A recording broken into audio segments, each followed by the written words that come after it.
Good morning, everyone. Good morning. So glad to see everyone here today. Welcome to those who are joining us online and those who will be watching us at their own leisure later. Today is Sunday, June 11th, 2023. So, our weekly lectures, series of lectures. Today we have the pleasure of having Tiago. He's going to be talking about something that's very pertinent to what we've been living over the last year, many months now, is why do we still have wars? Why are we still in a position that we have to decide things through force? And what is the spiritist explanation or logic for why this happens? Before we can get started, I'd like to have a reading. Danny is going to be the reader today. So please come up. Good morning, everybody. Good morning. Morning. Today I'm going to be reading about the book Happy Life. Wait, where's the page? Which page? It was here. It's right here. Start here. Okay. Examine your conscience wherever possible and as often as possible. Many complaints would disappear if the complainer analyzed his own behavior better.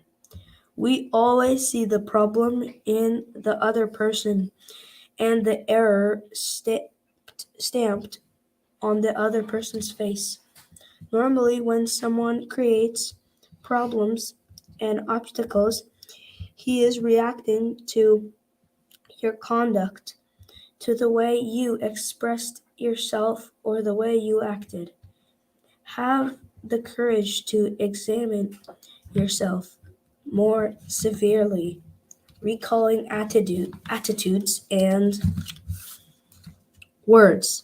As you discover errors, hurry to correct them. Find the person that you hurt and make it up to him. Do not preserve in your mistake, whatever the justification. Very good. Thank you. Okay, I'll just leave it here. Yes. It's a very relevant reading in terms of what Thiago is going to be exploring for us today about our differences and how we're supposed to find common ground. So before I invite Thiago to come up here, let us pray. Let us be thankful. Let's be thankful for the light of God, the wisdom of Jesus, and the cooperation of our guiding spirits. Let them all lead us into a joyful moment where we learn, where we listen, where we contemplate, and we evaluate the importance of the lessons that have been passed to us by our ancestors and by our spirits. May you all have an open mind, a forgiving heart, to open yourself to the lessons of this morning. So be it. Tiago, it's up to you now. Thank you.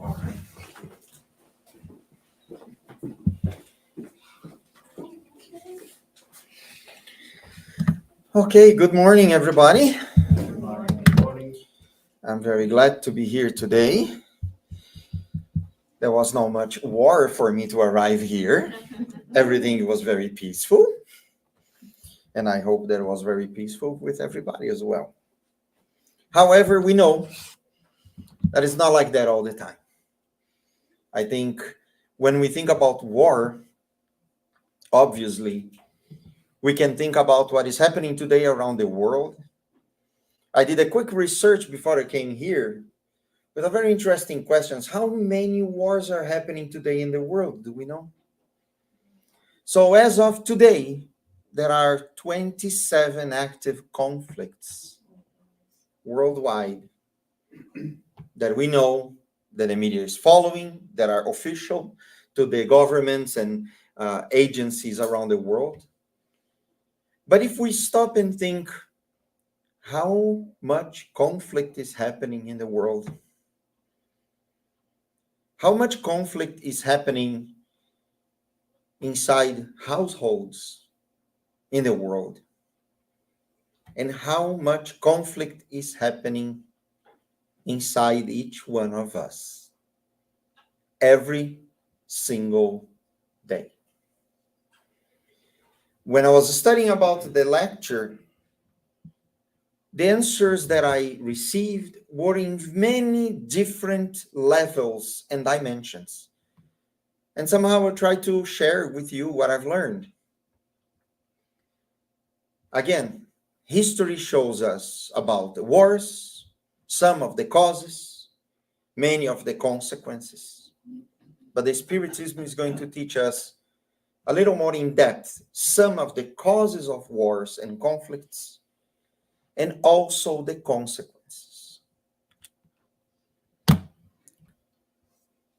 Of course, that we can always start, and I like always to start with the gospel.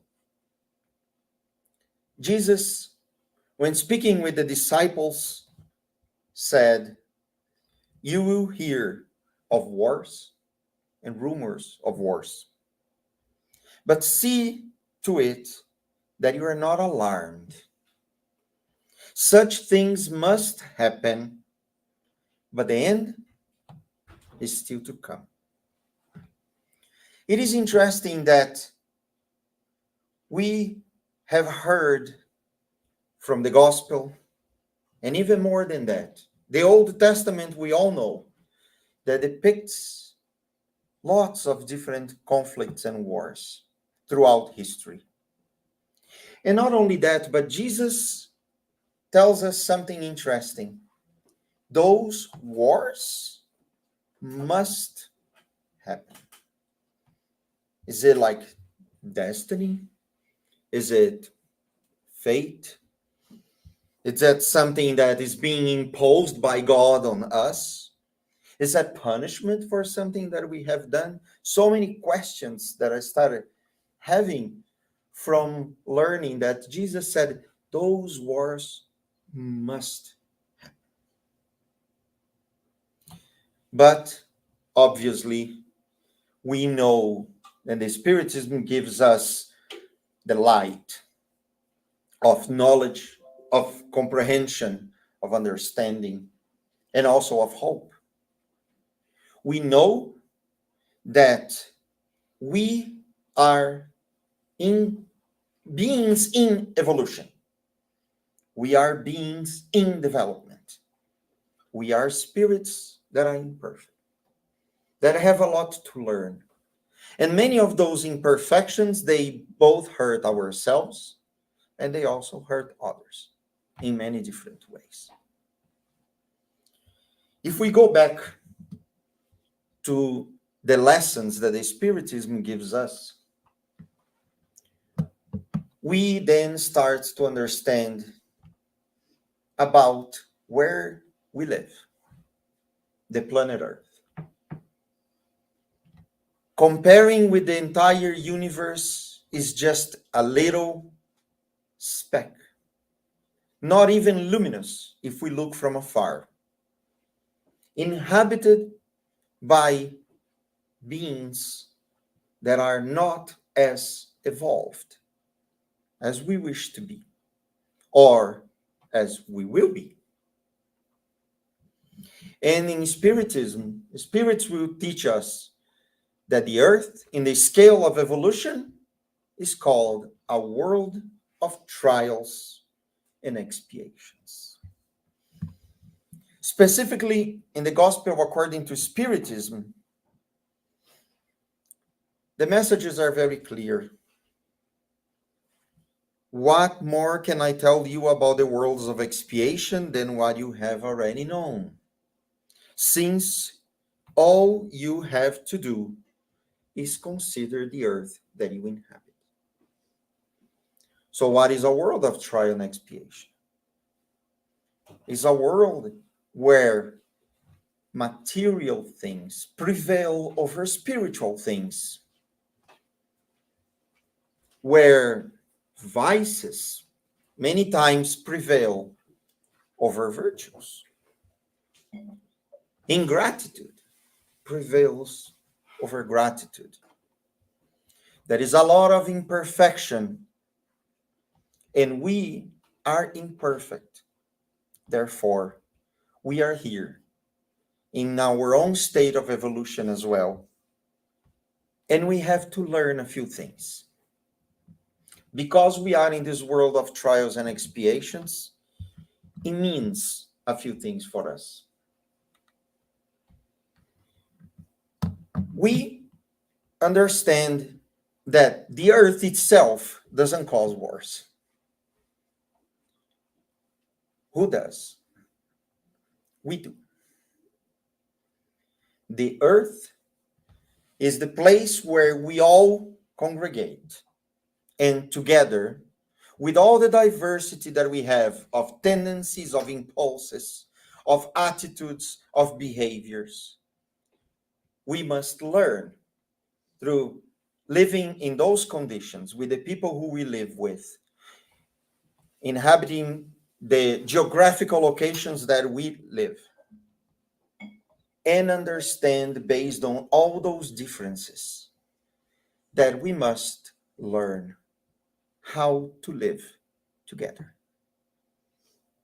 But we know from the wars that we witness and that happen in our history, that's not the case.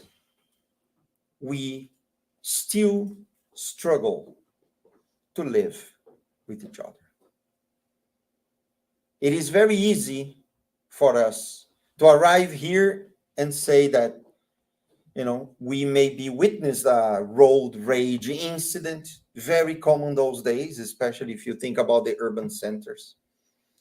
We may come here and say, wow, I feel very good to be here because I just had a fight with my spouse before I came here. And maybe out in the streets, we may have witnessed a robbery, a fight. We read in the newspapers so many different acts of violence because we still create tribulation for ourselves and for others.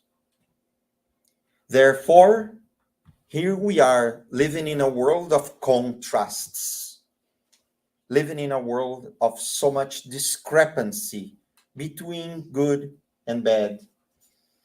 We are not ignorant spirits by any means. We do advance, especially intellectually. Today, 2023, there is so much advancement already in medicine, in the sciences. We understand much more about the world, about our health than ever.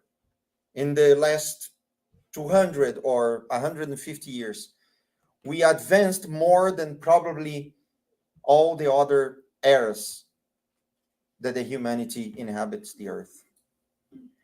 But what really defines us in this world is the moral advancement. And that's why Joel's very right that reading is very pertinent for what we are learning today. Because morally, what does that mean? Moral is our conduct.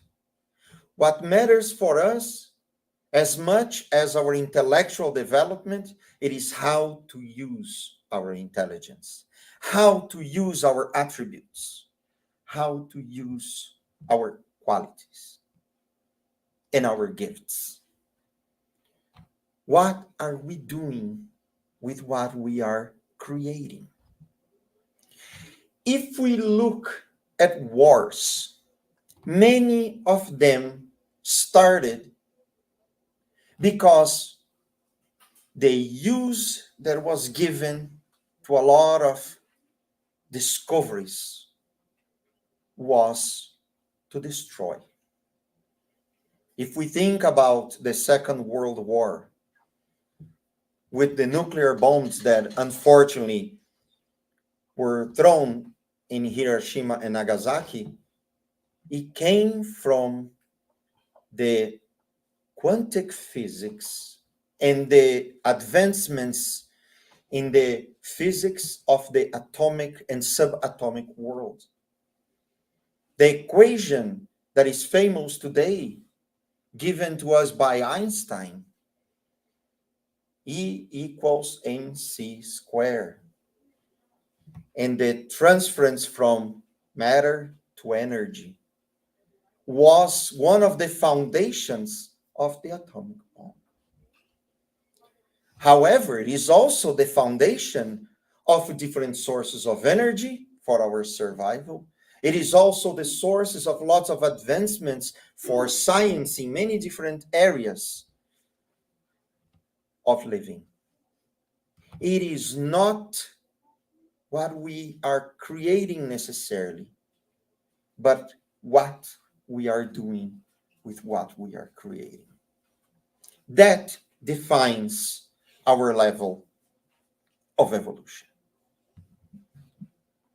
Vices versus virtue, darkness versus light, war versus peace are some of the elements of the state of living that we have today.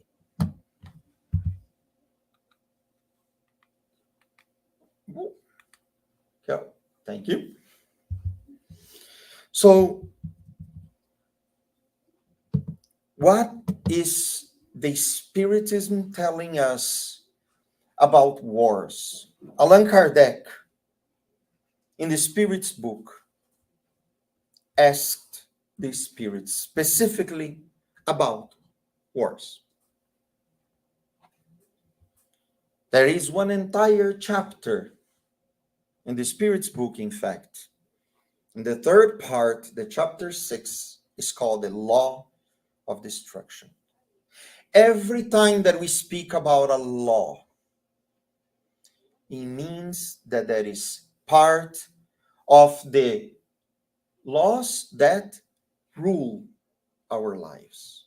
When we think about the divine or the natural laws, we're talking about the laws that rule our lives as spirits, especially incarnated, but also discarnated. When we think about the law of destruction, it reminds me a little bit of what Jesus said, that some of the wars must happen. Let's try to understand a little bit. One of the questions asked was, is destruction a lay? I'm sorry. Incredible how it goes. Is destruction a law of I'm seeing so many Brazilian people around, I usually don't see them. So I think it is all our influence here on me to speak Portuguese. Is destruction a law of nature? And the spirits will say, destruction is necessary for everything to be destroyed in order to be reborn and regenerated. If we think about the material world, elements are constantly being rearranged. Our bodies will be destroyed. The elements will go back to nature and will help different other living beings, different other organisms to be created. What you call destruction is no more than transformation that is aimed at renewing and improving living beings. So first of all, we are thinking about destruction from the material perspective, which in this case will promote renewal. Even though some of the fires that are happening today are probably not only man-made, but caused by our own irresponsibility with nature, we know as well that nature promotes events like that. Fires will happen, and the soil is nurtured by the ashes and the result of those fires, therefore promoting new life and new trees and new vegetation.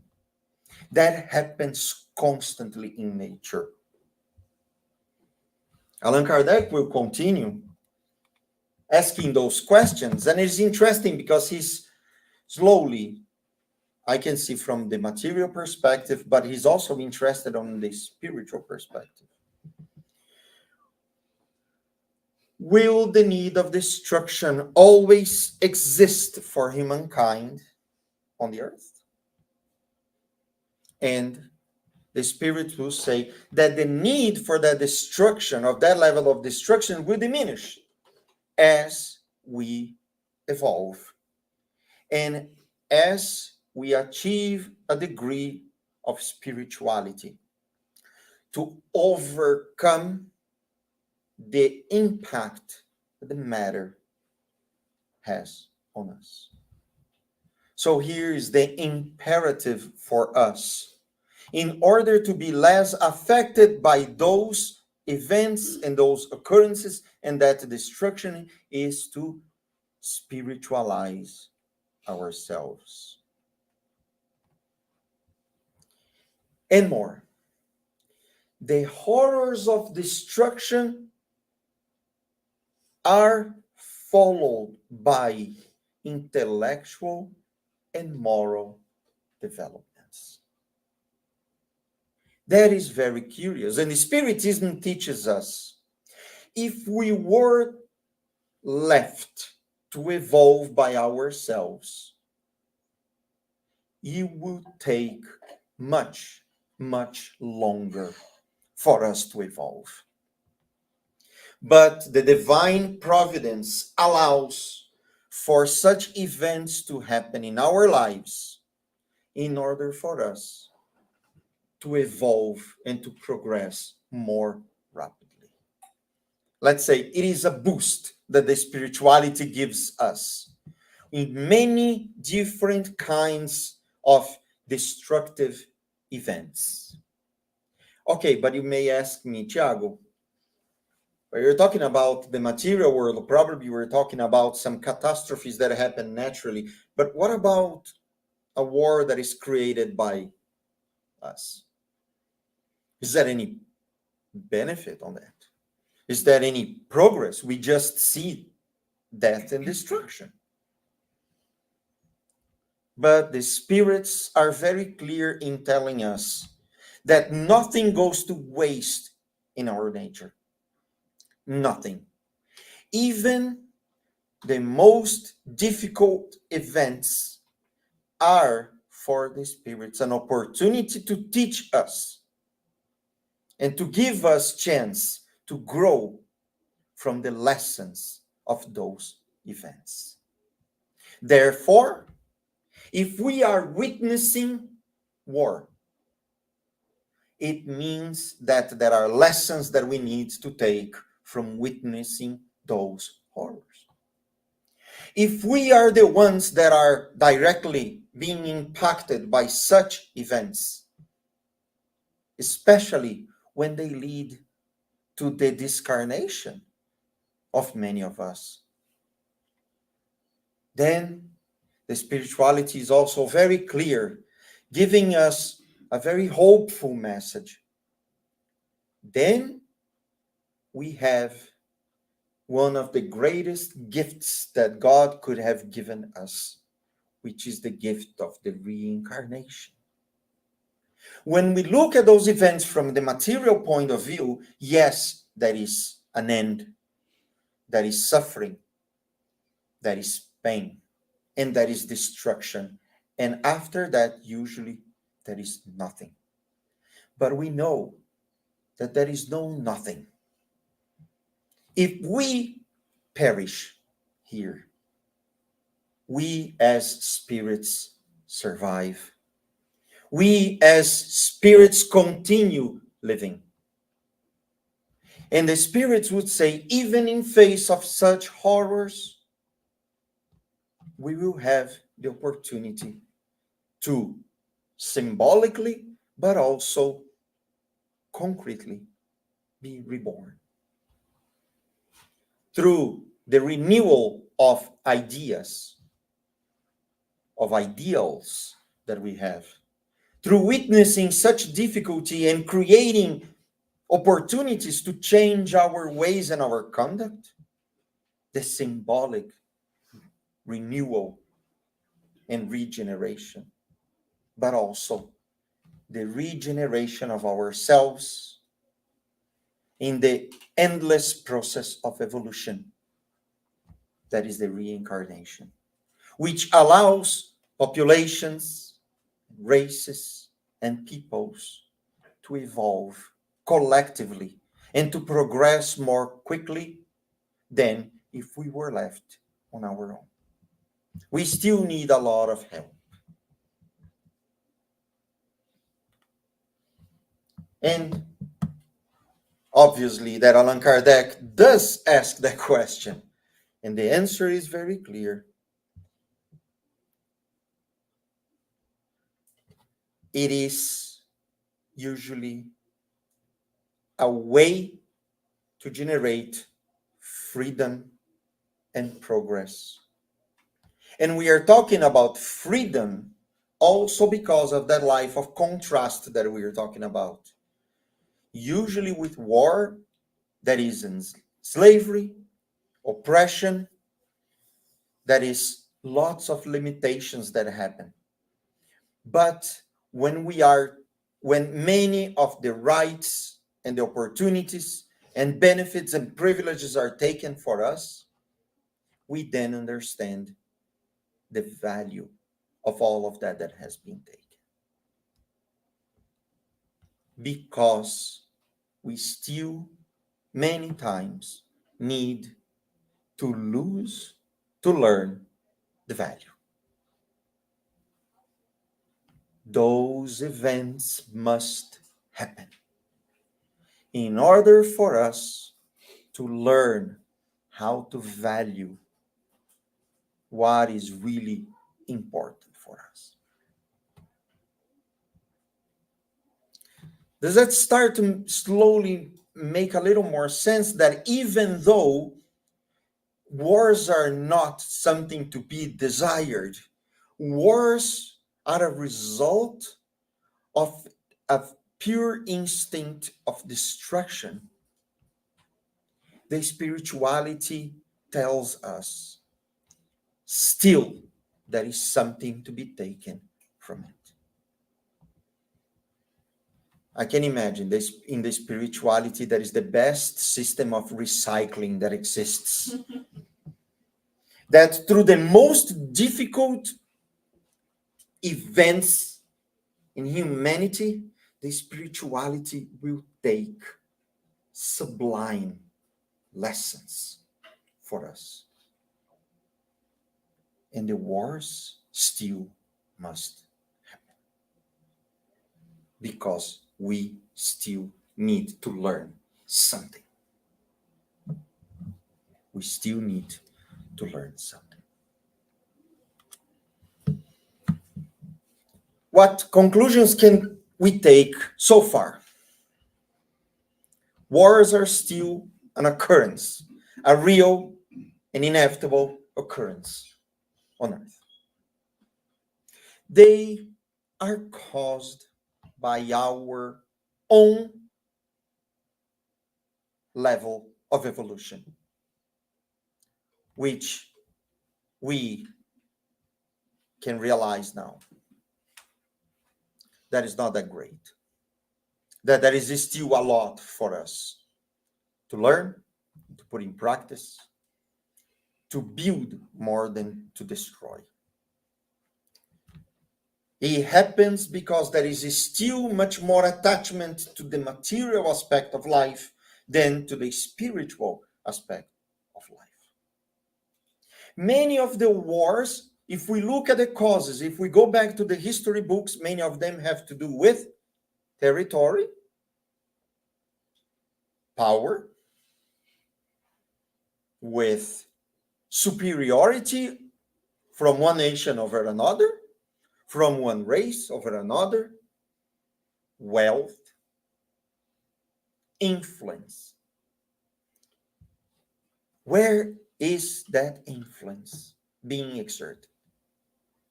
On earth. But here we are, trying to learn, trying to understand that we are more than the material lives. We are more than our material bodies. Our lives are more than the current conditions that we live in. And they are much more than the titles that we have, the numbers that we have in our bank accounts, the metrics of the land that we live on. They are temporary concessions given by God with a task for us. How are we going to use them? Because we are going to lose them. And when we lose them and we depart from this earth, the only thing that is important is what have we done with it. It is a tool. It is a concession. But when we are still linked with the material life to a point of dependency of that material life, and not simply using for our benefit and the benefit of others, we will inevitably suffer. Because that loss will be incredibly painful. And we don't need to discarnate for that.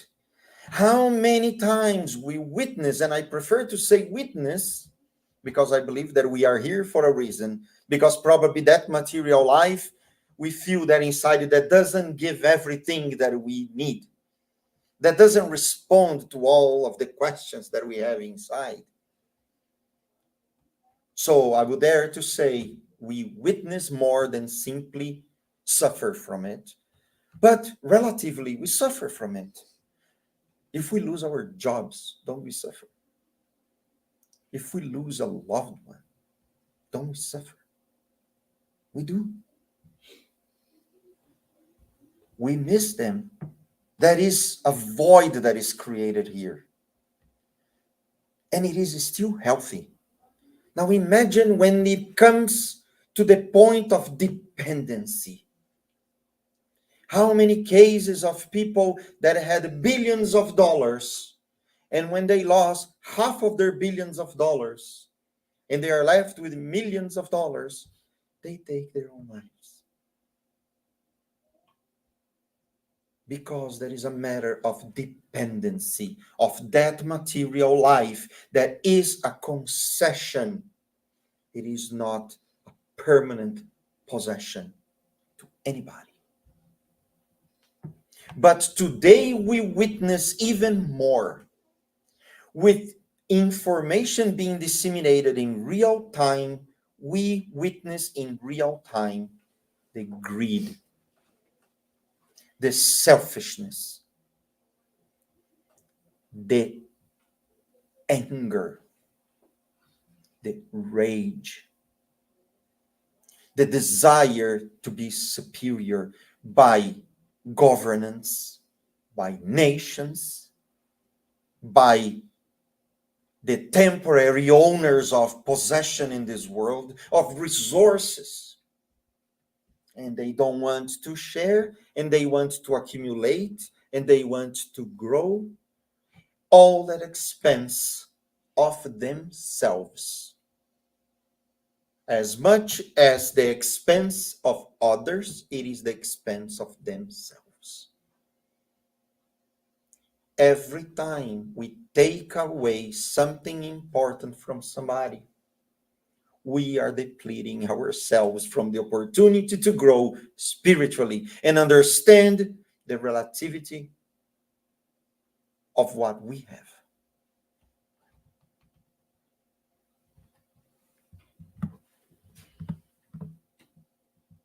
the destruction is a means for us to advance. Because when we lose, we understand what is and what is not really important for us. And the providence always uses that to teach. Always. Every single occasion is an occasion to learn.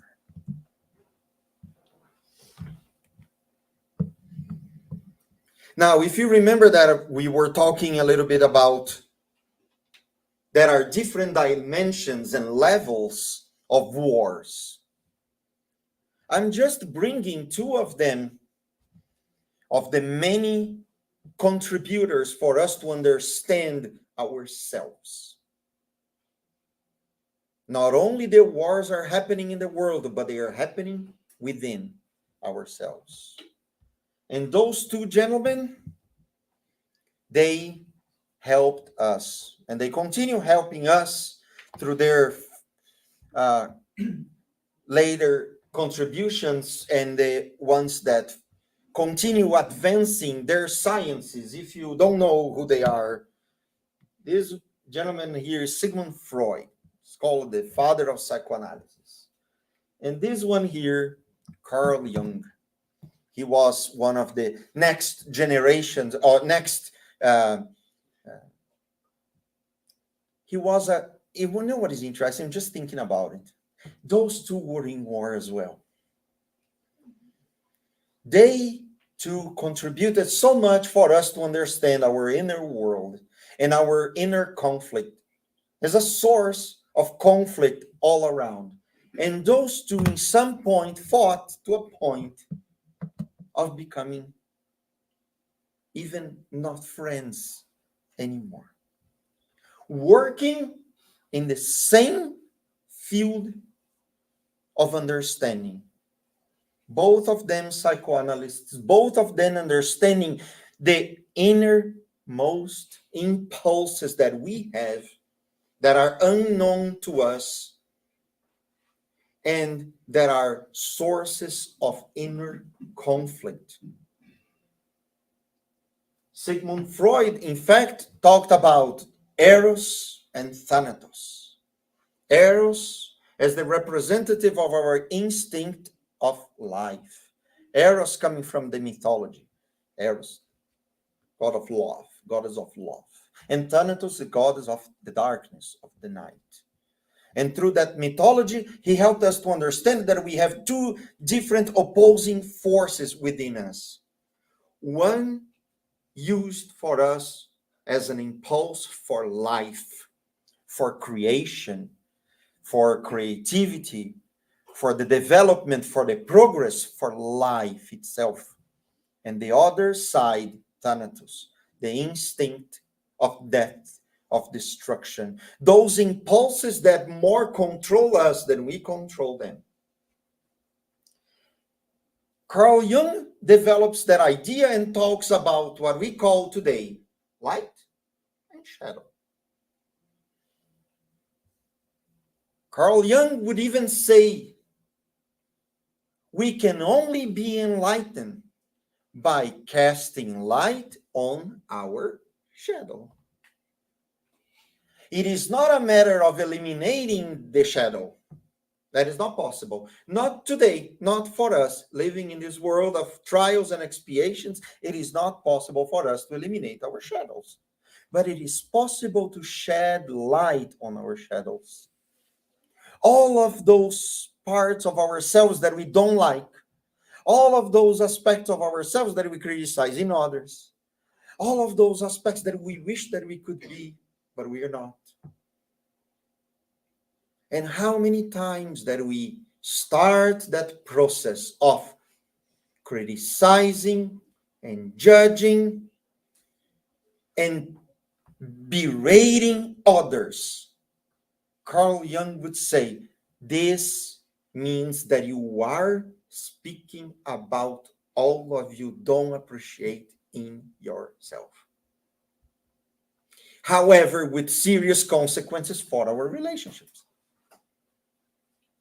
This can be This can be happening within us, but this can also happen not only on the individual level, but in the relational level with those whom we live with our siblings, with our mothers and fathers, sons and daughters, with our spouses, with our neighbors, with our communities, and also with the world, with the nations. Sigmund Freud, especially, was very, very, his words were very, very pungent. It is not only individual, but it's collective. Eros and Thanatos are seen not only within ourselves, but society.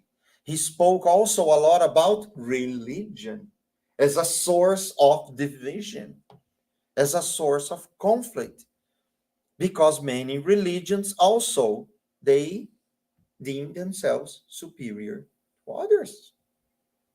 The chosen. Some of those religious aspects generated among the most cruel battles that ever existed over this earth by Christians. The Crusades, the Inquisitions. Who is it? This is us. Here we are today with the gift of reincarnation, probably trying to understand what we have done, trying to make sense of our own imperfections, of the impact that we all had in the past over ourselves, over our fellow humans, over those who were different than us and we didn't accept, over those who thought differently and were destroyed for that. We don't need to go that far. Spiritist books were burned not long ago. And we are all apparently following the same Jesus.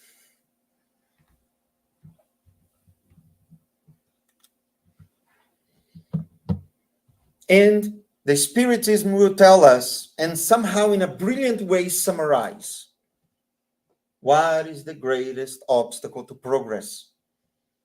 And the spirits constantly tell us that all of it that we're talking about can be summed in two specific vices or imperfections or results of our ignorance: pride and selfishness. Pride, they need to feel superior to others, and the illusion that we are superior to others.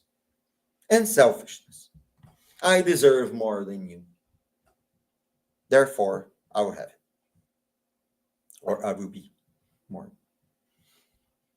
Pride and selfishness, the greatest shadows of our humanity, the greatest sources of war and conflict.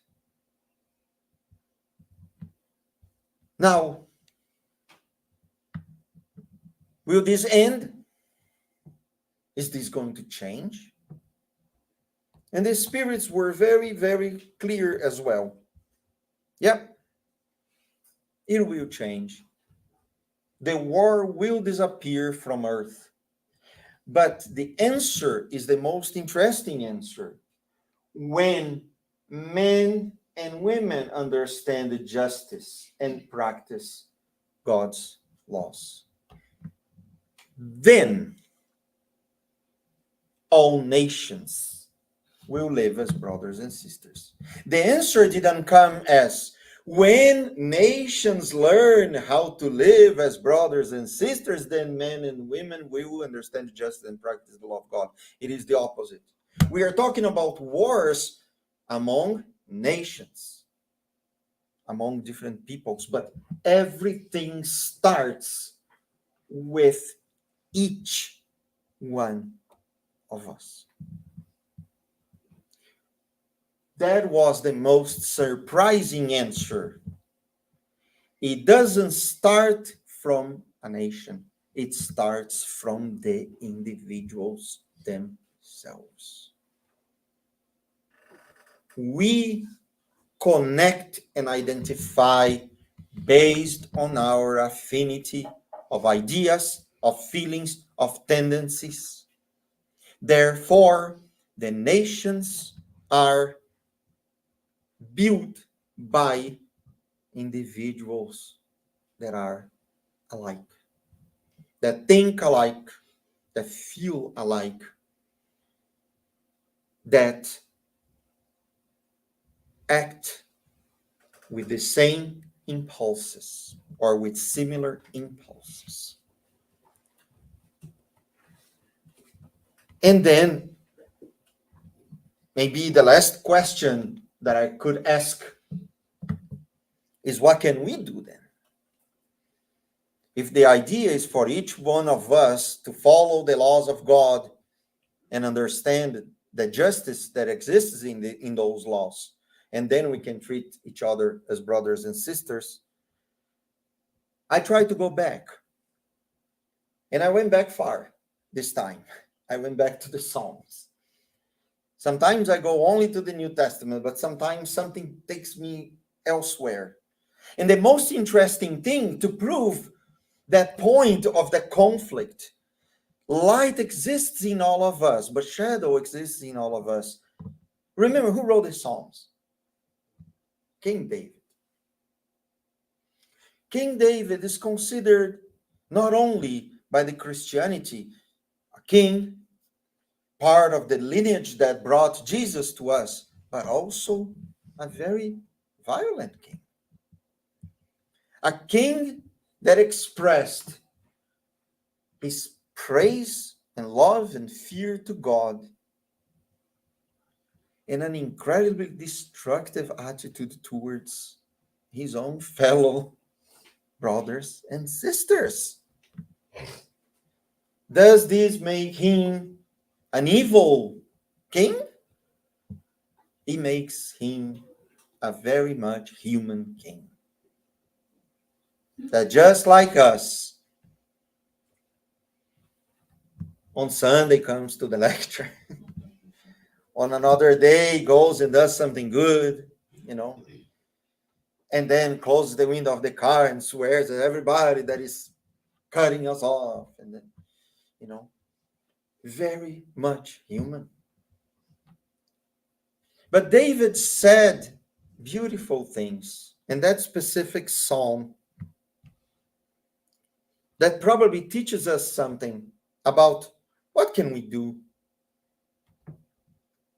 God is our refuge and strength, and ever present even in trouble. If we are thinking about wars and destruction, God is not absent in any occasion in our lives, even the most difficult ones. As a matter of fact, they are present, very, very present in the most troubling times, because they will never, never abandon us in the most difficult times that we have. We are helped constantly. And that brings to what David said here, that is going to be repeated constantly, and is being repeated constantly to us today.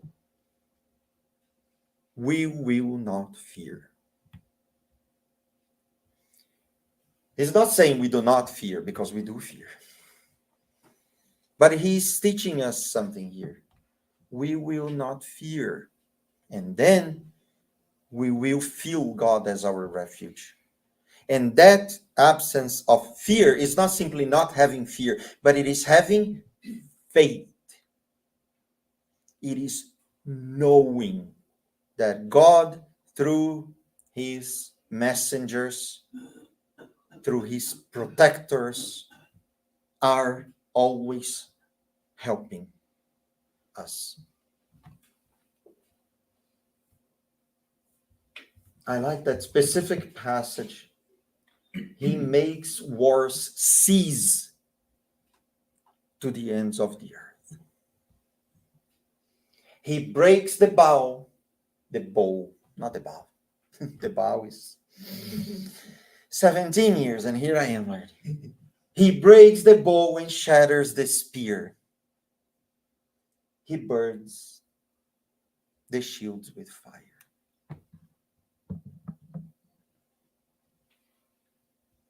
When we do follow God's laws, there is no more need for bow, for arrows, for spears, for tanks, for bombs.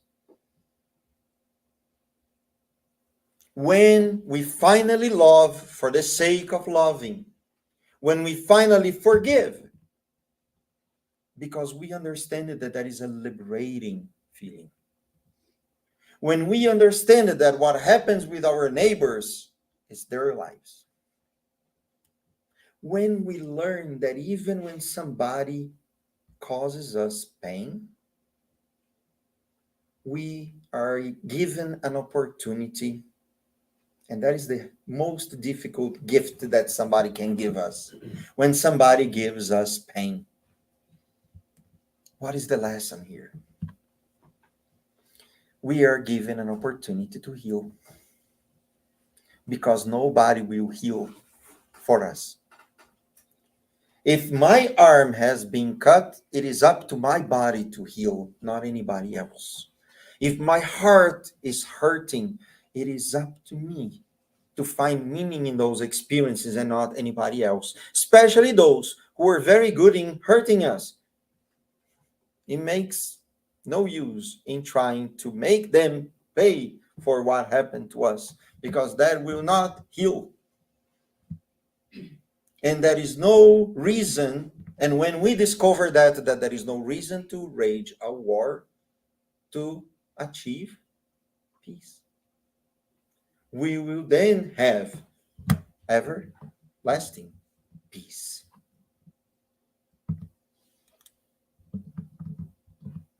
Jesus is not here to destroy the law and the prophets, but to make it reality. Don't let your hearts be troubled. What David said, right? You will not fear. And Jesus says, don't let your hearts be troubled. You believe in God, believe also in me.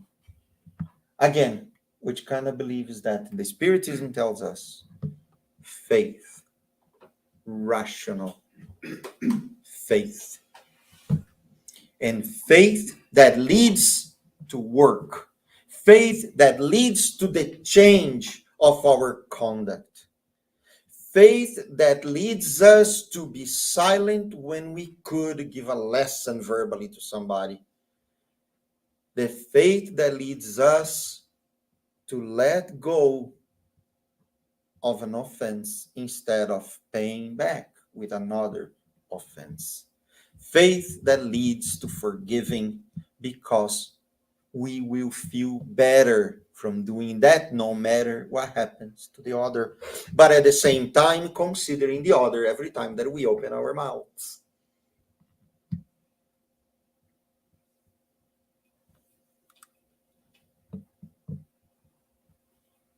One of the most impactful images thinking about wars in every single dimension is when Jesus calms the storm. This is all dimensions and levels of conflict put together in one very impactful image to us. Jesus imprints on us the symbols of his teachings through very, very impactful images. Here is Jesus, all disciples sleeping in the boat, and a storm rages on. And the disciples wake up terrified. We are going to die. Please, Jesus. Please, Jesus, help us. We are going to die. And Jesus looks at them. And depending the book where we read, sometimes he would say, for one, he would say, oh, people of little faith. But for other books, like the book of Mark, he says, be still. And that is interesting because I didn't put the entire psalm, the Psalm 46, but at the end it says, be still and know that I am God. And here Jesus in the book of Mark, which probably because they were so terrified that if each one took a little portion of the lesson, right? So one said, oh, people of little faith. The other one probably heard very well, be still. Do not fear. And Jesus calmed the storm.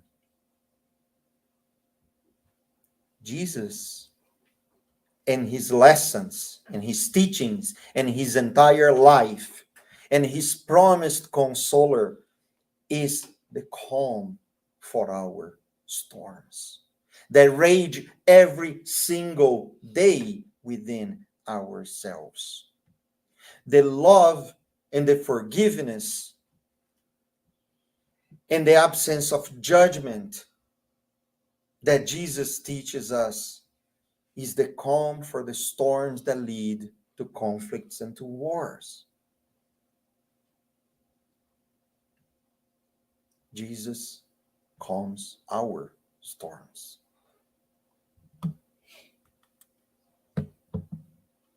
Against war, Jesus brings us the peace. Peace I leave with you. My peace I will give you, but not the peace the world gives you. Not the peace that is achieved through war. Not the peace that is achieved when we silence our adversaries. When we impose our ways on others, and then we feel temporary and illusory peace. Do not let your hearts be troubled and do not fear. The peace that Jesus brings to us is the peace that comes from peacemaking. It comes from love and from the light that dissipates every shadow within and without. Thank you.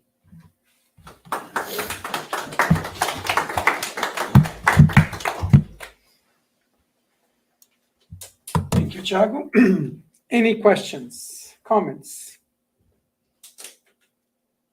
No? Everybody's at peace?